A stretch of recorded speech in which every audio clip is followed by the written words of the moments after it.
नवीन गोष्टी नवी कहाणी आजी आजोबा नित्य सांगती गाती हासती दिशा दहाही आनंदाची नवी पर्वणी ज्ञान रंजन अशी ही खाणी झरा नेऊया श्रोत्यांच्या मनी अनुभव अनुभव. जनसेवा फाउंडेशन पुणे प्रस्तुत ज्येष्ठ नागरिकांचा रेडिओ आय रेडिओ अनुभव.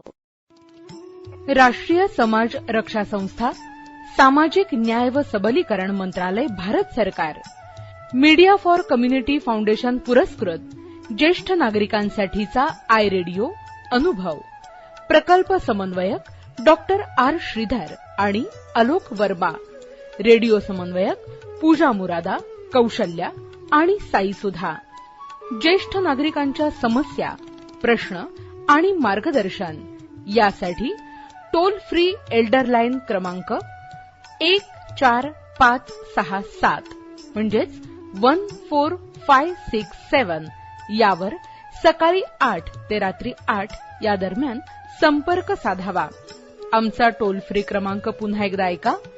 एल्डर लाईन 14567 म्हणजेच 14567.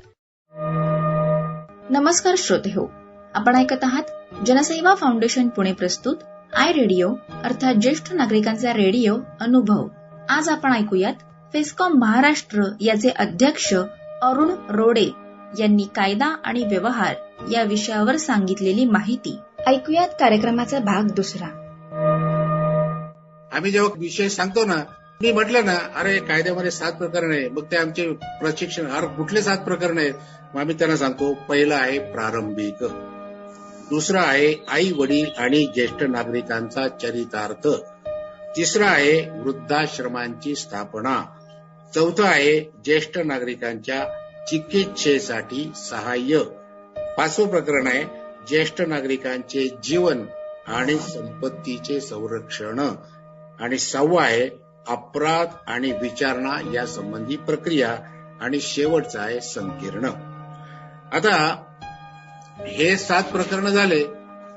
7 प्रकरणानंतर पुढचा प्रश्न येतो की मग कायद्याची वैशिष्ट्य काय आहेत. प्रकरण तर ठीक आहे, आता या प्रकरणावर तुम्ही हळूहळू एक प्रकरण घेऊन थोडक्यात बोलणार, पण वैशिष्ट्य काय? तर या कायद्याचं सगळ्यात मोठं वैशिष्ट्य आहे की याला कोर्ट आणि न्यायालय नाही. दुसरं वैशिष्ट्य म्हणजे याला वकीलच नाहीये. जो सब डिव्हिजनल ऑफिस त्याच्याकडे तक्रार करा की यांनी वकील नेमलेला आहे. याच्याकरता आपले एनजीओ आहेत ना. आता फेस्कॉम मध्ये आमचे प्रत्येक जिल्ह्याच्या ठिकाणी आम्ही असे कार्यकर्ते नेमलेले आहेत की प्रत्येक जिल्ह्यात 2-2 आमचे कार्यकर्ते आहेत की या कायद्याच्या संदर्भामध्ये ते त्यांना व्यवस्थित गाईड करतात. बघा, त्यांनी सांगितलं ट्रिब्युनल समेट अधिकारी म्हणून कायद्याचं ज्ञान असणारा किंवा इतर माहिती असणारा, आणि त्याचबरोबर जे संघटनेमध्ये काम करतात. बघा, त्यांनी विचारलं तुमच्याकडे समेट अधिकारी म्हणून काही मागणी केली का? म्हटलं हो, आमच्याकडे काही जे असे आहेत की समेट अधिकारी म्हणून त्यांनी देखील काम केलेलं आहे. विशेषतः आमचे बीटी निसळ आहेत, अॅडव्होकेट सचिनजी राऊत आहेत, ही सगळी मंडळी आहे, ही समेट अधिकारी म्हणून पण काम करतात. त्याच्यामुळे वकील नाही. आणि दुसरी गोष्ट म्हणजे याला कोर्ट फीस नाहीये. आणि सगळ्यात महत्वाचं म्हणजे एव्हिडन्स ऍक्ट, ज्याला आपण म्हणतो पुराव्याचा कायदा, तो याला लागू नाहीये. आणि मग आता हे जे 7 प्रकरण आहेत याच्यामध्ये एकूण 32 कलम आहेत, ज्याला आपण सेशन्स म्हणतो. असे 32 कलम आहेत. आता या 32 कलमामध्ये हा कायदा नक्की कोणासाठी लागू आहे? तर हा कायदा स्वतःचा चरितार्थ चालू शकत नाही अशांसाठी हा कायदा लागू आहे. याच्यामध्ये आई वडील आणि ज्येष्ठ नागरिक. आता ज्येष्ठ नागरिक हा 60+ पाहिजे. काही युनायटेड नेशन्स ऑर्गनायझेशनचीच व्याख्या आहे की वयाची 60 वर्ष ज्यांनी पूर्ण केली ते स्त्री पुरुष ज्येष्ठ नागरिक. पण आई वडील जे आहेत ते मात्र ज्येष्ठ नागरिकच पाहिजे असं याच्यामध्ये नाहीये. ते ज्येष्ठ नागरिकां म्हणजे 60च्या खाली जरी असले तरी देखील त्यांना हा कायदा लागू नाहीये. आता आपण बघितलं की याच्यातले एकूण जे 7 प्रकरणं आहेत. आता या 7 प्रकरणामध्ये आपण अगदी थोडक्यात बघूया की पहिलं जे प्रारंभिक आहे त्याच्यामधलं पहिलं प्रारंभिक. या प्रारंभिक मध्ये काय केलंय, त्यांनी फक्त नुसत्या व्याख्या दिलेल्या आहेत. प्रारंभिक प्रकरणामध्ये फक्त व्याख्या, याच्या व्यतिरिक्त काही नाही.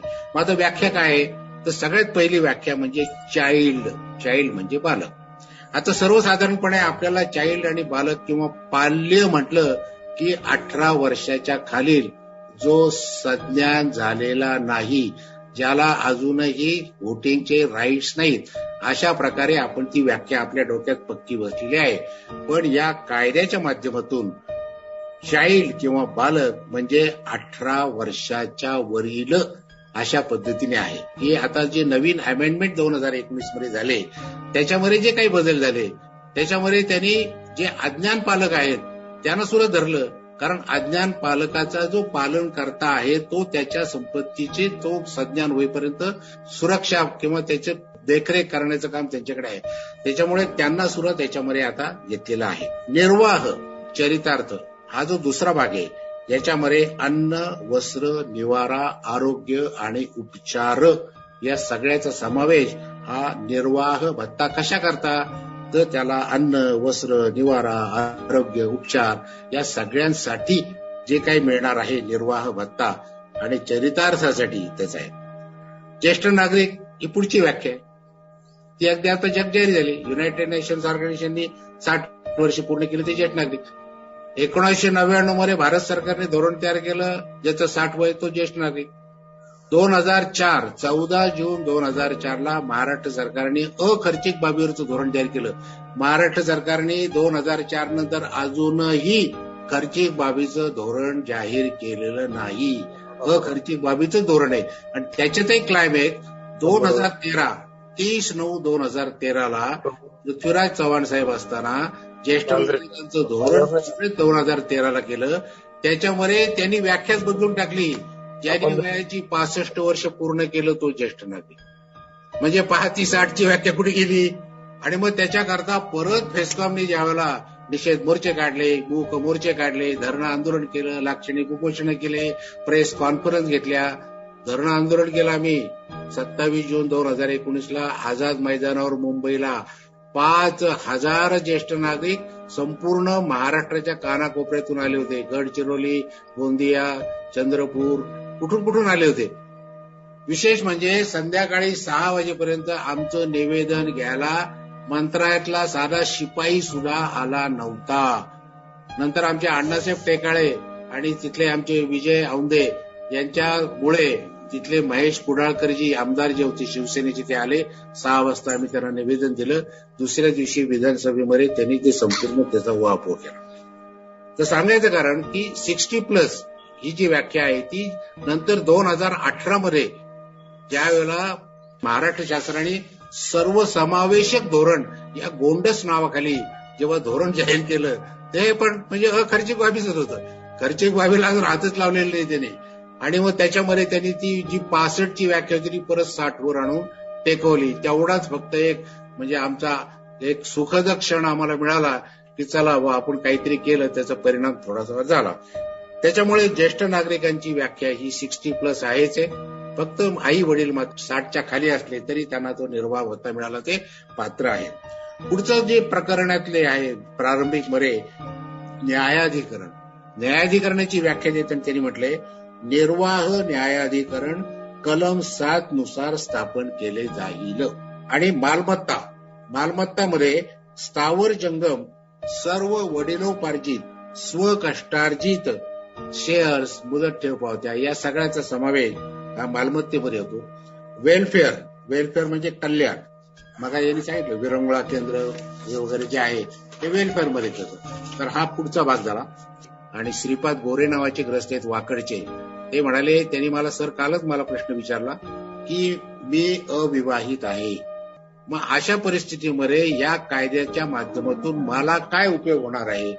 अशा प्रकारची जेव्हा सूचना त्यांनी केली तेव्हा मी त्यांना सांगितलं की निसंतान ज्येष्ठांची मालमत्ता कायदेशीर वारस या संदर्भामध्ये शासनाची देखील जबाबदारी आहे. किंवा त्यांचे जे जवळचे नातेवाईक असतील तर ते अशा प्रकारे त्यांना या ठिकाणी त्यांना त्याची निर्वाह भत्ता त्यांच्याकडून घेण्याची सुविधा त्याच्यामध्ये दिलेली आहे.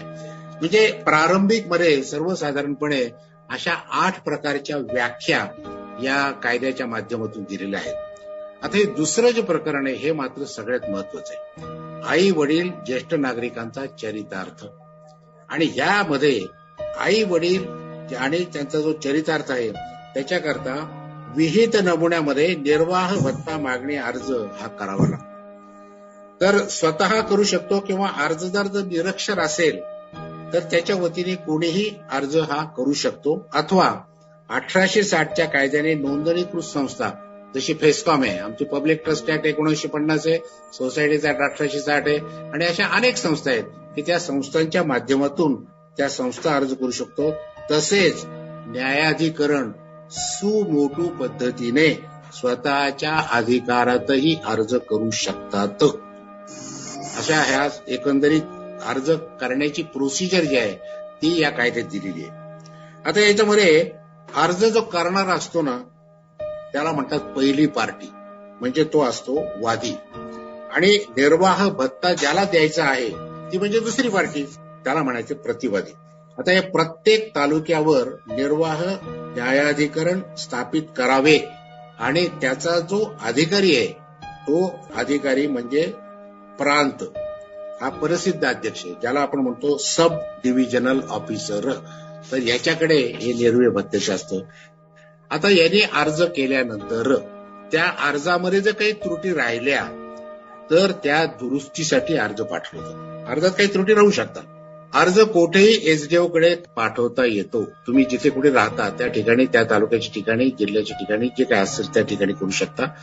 अर्ज दिल्यानंतर त्याची बी फॉर्मच्या रजिस्टरमध्ये नोंद केली जाते आणि नोंदणी क्रमांक तुम्हाला टाकून त्याची पोच दिली जाते. म्हणजे तो अर्ज तिथपर्यंत पोहोचला, त्याच्या नोंदी होतात बी रजिस्टरमध्ये आणि तुम्हाला त्याचा नोंदणीचा क्रमांक हा मिळतो.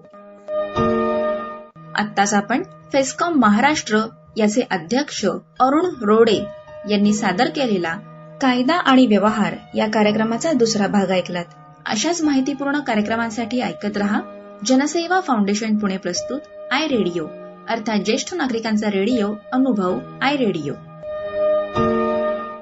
देखिए, जीवन के चक्र में उम्र ढलना एक आम सी बात होती है और इसका बहुत अच्छा उदाहरण आपके सामने इस समय बैठा आपसे बात कर रहा है. लेकिन जिंदगी के इस पड़ाव में कभी कभी ऐसा पल भी आता है जब आपको कुछ मदद की जरूरत पड़ती है, चाहे वो पारिवारिक हो, स्वास्थ्य संबंधी हो, आर्थिक हो, कोई विवाद हो या शोषण का मामला. लेकिन आपके इन सभी जरूरतों को देखते और समझते हुए भारत सरकार ने शुरू की है एक एल्डर लाइन, जहां आपको मिलेगा आपके सारे समस्याओं का समाधान. फोन नंबर है 14567. अब भले आपके बच्चे आपके साथ रहते हो या किसी दूसरे शहर में हो, ये है आपका अटूट सहारा. तो बस जिंदगी के उन सुनहरे लम्हों को संजोकर अपने आज को बेफिक्री से आप जिए, क्योंकि अब ओल्ड एज बनेगा गोल्डन एज. कैसे? 14567 याद रखिएगा.